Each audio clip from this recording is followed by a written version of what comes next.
Hey guys, welcome to another video of mine. It's Commando Play, and this is another Chelsea video of mine. And this video I'm going to be discussing the latest Chelsea news regarding Serge Milinkovic-Savic, a £70 million Lazio star. I'm going to be discussing him, what my source told me and what the reports are stating, and why I believe to be a fantastic fit for Chelsea. And also in the second half of the video, I'm going to be talking about how Callum Hudson-Odoi, how will he be able to get back into this Chelsea team, how Pulisic and Willian are pulling the strings and how difficult it's going to be for him. But before I go into it, make sure you smash that like button, subscribe to my channel if you're not here. Make sure you hit the notifications to be notified for every time to upload, and comment down below your thoughts and opinions in the comment section below. But without further ado, let's get straight into it. Now, starting off with Serge Milinkovic-Savic. Now, start with the reports. Now, the Daily Mail broke the reports. They stated that Chelsea are after £70 million Lazio star, and he's basically our number one priority for the January transfer window if CAS do allow us to splash the cash in the January transfer window. He is our first number one choice. Now, so I checked with my source, so, I was reading reports, Daily Mail, Telegraph, even BBC as well reported this, that Chelsea are interested in. Now, if you get your minds back a little bit, 2-3 weeks, we actually scouted him 2-3 weeks. That was actually also confirmed true. We sent scouts over to watch and have a look at and observe Milinkovic-Savic, and basically he's valued at around £70 million. So the question I want to ask you guys is, number one, is he worth the money? Number two, do we even need him? Number three, how will he fit into our system? If any of you guys watch Serie A or watch Lazio regularly, tell me what type of player he is. I know he's a very powerful midfielder, centre mid, box-to-box midfielder, but give me some more details on it. Now, I'm going to be basically also discussing what my source told me. Now, obviously, I asked him if this was true or it's just really rumours, etc. He stated that he is actually one of the first priorities on our transfer list, that Lampard really likes the player, and that he is, his number one midfielder choice. Lampard wants a midfielder with different dimensions to what we have at the squad. We have Kante, Kovacic, Jorginho, Mason Mount, Loftus-Cheek, but he wants a player with different dimensions. Now, you can argue he's very similar to Loftus-Cheek. However, we know Loftus-Cheek injury record, he's very injury prone. And also Milinkovic-Savic as well, he's been fantastic. Top European elite experience as well. He's been playing at the top level for a few years. He has so much potential. Very, very young as well, only 24 years of age. So plenty of time for him to develop, and also very powerful midfielder. Would be perfect for the Premier League as well. We're going to be getting into his statistics. Now, of course, his breakout season was a 2017-18 season. Of course, that's when he was linked to Manchester United. All the big clubs in Europe were already circling around him. At this time, he was 22. He was the next superstar. And in 35 games, he achieved 12 goals and 3 assists. So 15 goals and assists in 35 games. For a box-to-box powerful midfielder, especially for a club like Lazio who weren't performing that well, is world-class numbers. Now, unfortunately, he hasn't been able to keep these numbers at a consistent rate. The next season, which is last season, 31 matches, 5 goals and 3 assists. Again, not great numbers. However, so far this season, he's got 2 goals and 3 assists. So not fantastic, and he's already got 1 goal in the Europa League. So not fantastic numbers. However, of course, when it comes to a top club like Chelsea, his numbers will instantly improve playing with better players, understand the system, be around Frank Lampard, who's ultimately a better manager than Lazio. He'll be at a better club, etc. And more of a new transfer. I think the Premier League is a perfect league for him, because Serie A is very slow, it's very tactical, whereas the Premier League is the most competitive league in Europe. It's the most physical league also. So for him being so physical, so bulky, he'd have the perfect attributes for the Premier League, but also he has the perfect attributes required for a Lampard system, because at the end of the day, he's more suitable for that formation. Like I said, Lampard is looking for a midfielder with different dimensions to what we have already. Jorginho, register playmaker, deep line playmaker. Kovacic, who transitions to play, really good at dribbling. Your perfect centre mid. Kante, box-to-box midfielder.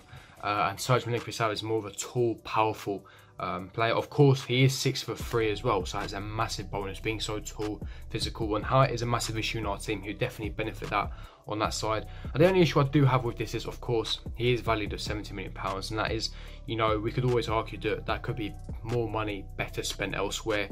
Do we really need Milinkovic-Savic? And that's what I'm here to answer. In my opinion, yes, that's the short answer. The reason why I say yes is because he's a top quality player. He has world-class potential and instantly elevate our midfield. Our midfield, you could argue, is stacked. I believe our midfield is arguably as good as City's. However, if you add Milinkovic-Savic for the depth, it's crucial. So, in my opinion, I think that's absolutely fantastic. Like I said, adding quality, adding depth to our squad. Remember, we're playing 4 competitions, playing the Champions League. We already know Loftus-Cheek is injury prone. Mason Mount can have a dip in form as well. And imagine having a midfield with Jorginho, N'Golo Kante, Mason Mount, Loftus-Cheek, Milinkovic-Savic, Kovacic. It's absolutely world class. That'll be a world class midfield, and immediately not only do you have a world-class starting midfield, but you have a world-class midfield bench as well, and that would be our midfield sorted. He's fantastic. He has the attributes: big, strong, powerful. He scores. His end product is that he scores. He assists. His defensive work rate is one of the best as well. He defends. He's really good defending. He's a proper box-to-box midfielder who makes those driving runs, beating 2-3 players at a time. His passing range is really, really good as well. And I think that this is his time where he needs to make a big move to really cement himself and test himself. Serie A, it's a good league to start off with. But of course, it's not the Premier League, it's not La Liga, it's not at the pinnacle. And for me, he needs to make a move now at the age of 24 where he can really shine, he can really prove his worth. And I think that with him having world-class potential, he can really shine and elevate himself at Chelsea. Chelsea is a club for him, and he fits perfectly in the Lampard system, playing alongside Jorginho as well in that right centre-mid position. Perfect box-to-box midfielder. And of course, as Kante, approaching 29 years of age, more injury-prone, has a lot more muscular injuries. You can have Milinkovic-Savic, who is there by standby as well if anything goes wrong. So for me, in my opinion, we should be signing Milinkovic-Savic. Of course, his form has dipped. It is going to cost a lot of money, so there are some negatives. And of course, he's not Premier League proven. But for me, at the age of 24, he has time to gel, time to improve. But that's just my thoughts and opinions. Leave me your thoughts and opinions on Milinkovic-Savic in the comments below. Do you believe that he'd be the right fit in signing for Chelsea? Or do you believe that, we should stay away, that there's other better options, there's money better, spent elsewhere, etc, etc. But let's get on to the second part of the story, and that is regarding the chosen one, Callum Hudson-Odoi. And the main question on our lips is, how is he going to be able to get back into this squad? Of course, we have Christian Pulisic and Willian who've been on fire. It was evident against Crystal Palace. They were phenomenal. Christian Pulisic, 5 goals in 3 Premier League games, 5 goals and 5 assists in 10 starts. Absolutely ridiculous numbers. And with Christian Pulisic, he never achieved more than 4 league goals at Dortmund. So the fact he's already got 5 in 12 Premier League games, and by the way, he's missed quite a few due to adapting to the Premier League with Lampard taking him out of the squad. He's really found his feet here with better players around him, with a better atmosphere, adapting to the system more, and really tactically understanding what is required to play in a Lampard team in this good style of football, attacking style of football. And Willian as well. Willian has found his feet. He's still at the age of 31. His acceleration is there. He's dribbling. His decision making is improved as well. For me, Willian's been one of the best players this season. Of course, the first few games he was atrocious. He's really found his form now, and he's been one of our better players. Dribbling, he's scored more goals now, assisting, and I think that he is really showing leadership and being a good role model for the youngsters that are integrating into the team. For me, that there's no way he can be taking Willian and Pulisic right now. The form they're in, especially Pulisic, 5 goals in 3 games, and Willian playing so well. And it's not just the end product, it's the experience that he has, the leadership skills, but also his defensive work rate is one of the best in Europe for a winger. The way he tracks back, he does his defensive duties. And against Man City, when we play them after the international break, he will be vital to play. Willian has to play that game due to his work rate and his defensive duties. For me, he's a top class player, and I think he's done really well. Of course, this could potentially be his last season. Of course, he's 31. But credit where credit's due, he's been fantastic. And the main question is, how the hell is Callum Hudson-Odoi going to be walking back into this team? It's going to be difficult, I'm not going to lie. It's going to be tough for him because, when he did come in, he wasn't too great. He had a poor performance against Ajax away. He's been poor a few times as well, especially against Manchester United in the Carabao Cup. And he's had some cameos here and there. The only way now is he needs to get a consistent run of games to be able to find his feet. Now, a bit like what Christian Pulisic did, where he was frozen out of the squad, had to tactically understand under Lampard. He came back and scored a hat-trick with a bang, and that's how he's found his form. I think Callum Hudson-Odoi might need to do something similar to get back into the team, or have to wait for either Willian or Pulisic to drop a bit of form, or the game that he does, able to play, and he has to really prove why he is a top class player.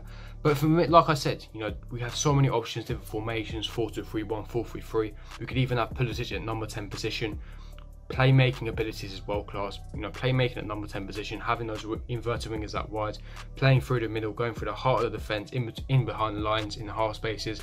So we have a lot of options. Pulisic can play number 10, he can play left wing, right wing. We have Willian as well, is quite versatile, and of course Callum Hudson-Odoi. So we have many options. But it's going to be really difficult for Callum Hudson-Odoi to come back into the team because the team vibe is so good right now. Everyone is playing for each other. The vibe is so good. We're ahead of Manchester City. We're in the top 3. Everyone is performing at a very high standard right now. So it'd be very difficult for him to break into the team. But of course, he will get his chance.